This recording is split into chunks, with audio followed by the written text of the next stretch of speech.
The most thrilling season of the year is Christmas. And in some ways, this should be one of the best Christmas seasons that Americans have spent in many years. It's certainly been one of the best we've ever had. To have members of our own family here and our team family and Johnny and June Cash, what a Christmas season this has been for us. But this past year, we've visited a number of countries throughout the world preaching the gospel.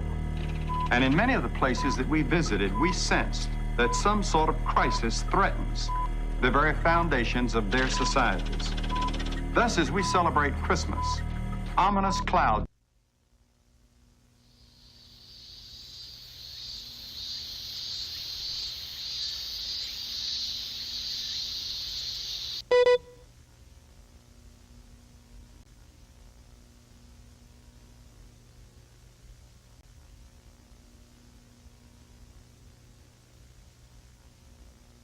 are gathering on the horizon in many parts of the world that could affect the whole world, including your world and mine.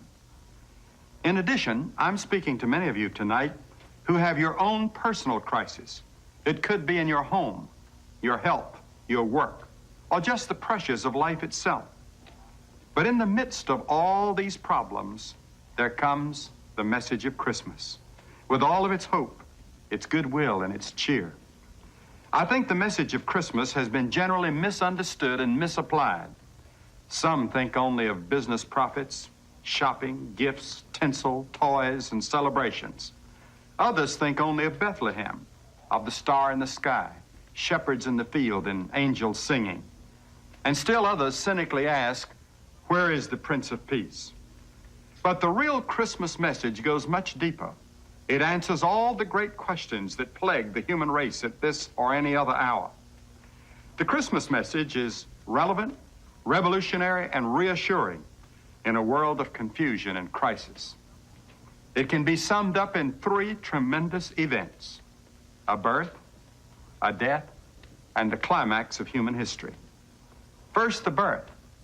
On that first Christmas night, the Bible tells of the angel who said to the fearful shepherds, as we read a few minutes ago, "Fear not, for behold, I bring you good tidings of great joy, which shall be to all people." What is the real meaning of these good tidings? During various wars, many a mother tries to keep in memory of her young son's father fresh on the boy's mind. I heard of one during World War II who took her young son into the bedroom every day, and they would stand and gaze at a large portrait of the father who was away at war. And one day the young boy looked long and wistfully at his father's picture and said to his mother, "Mom, wouldn't it be great if Dad would just step down from the frame?" For centuries, men had looked into the heavens, longing for God to step out of the frame. At Bethlehem, 2,000 years ago, God did exactly that. He stepped out of the frame.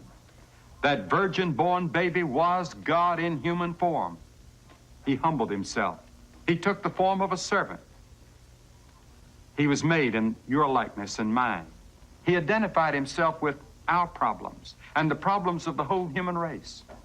Thus it was that the Apostle John wrote, "The Word was made flesh and dwelt among us, and we beheld his glory, the glory as of the only begotten of the Father." In the early days of the 19th century, the world was following with fear and trembling the march of Napoleon. Day after day, they waited with impatience for the latest news of the battlefields and of the wars. And all the while, in their homes, babies were being born. In just 1 year, lying midway between the battles of Trafalgar